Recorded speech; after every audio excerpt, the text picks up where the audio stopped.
Greetings, this is CK. It has been a week-ish, kind of going back to the way I used to do these, doing it on the fly. I actually just got out of the gym. It is almost midnight. I know you're not supposed to work out that late, but I'm learning. So this would be a quickie. Just wanted to kind of make sure that I had something coming out in the style of old school vlogging, instead of waiting for the perfect setup, which I'll get back to in just a minute. Tea, I do not have tea because I just got done working out. So water is the key, and I'm not going to go through a taste test because you should know what water tastes like.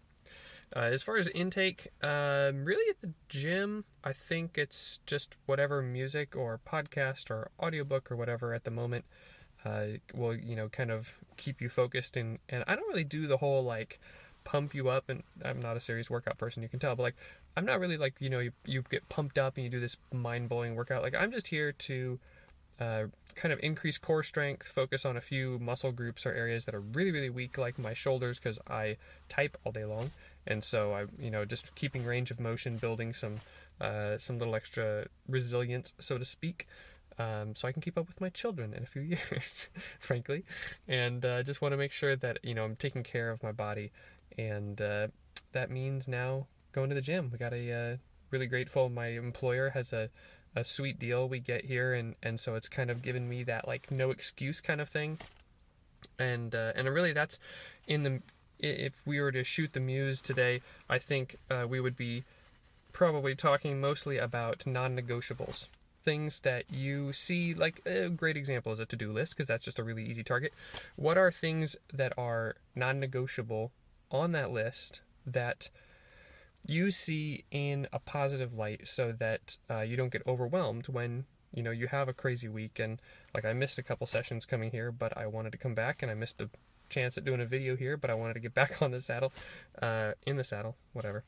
And so I think that looking at that and seeing a non-negotiable as something that you see in that positive light is empowering, because you can kind of snowball it from there.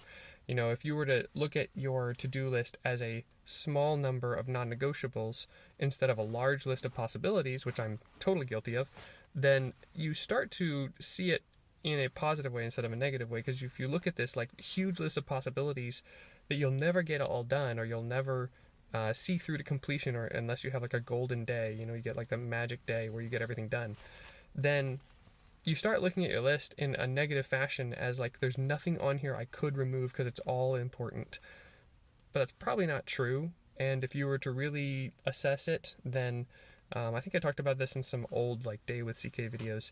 But if you were to really assess that, you would see it in a positive way of, there are a few things on here that if I did them would develop good habits, which would lead to those better results, instead of looking at this mountain of things that are just all non-negotiable. And that's really just not a healthy way to be. And so I think it's better to maintain momentum, to do something, to get into the gym, to make a video, do something, and then tweak it and adjust it.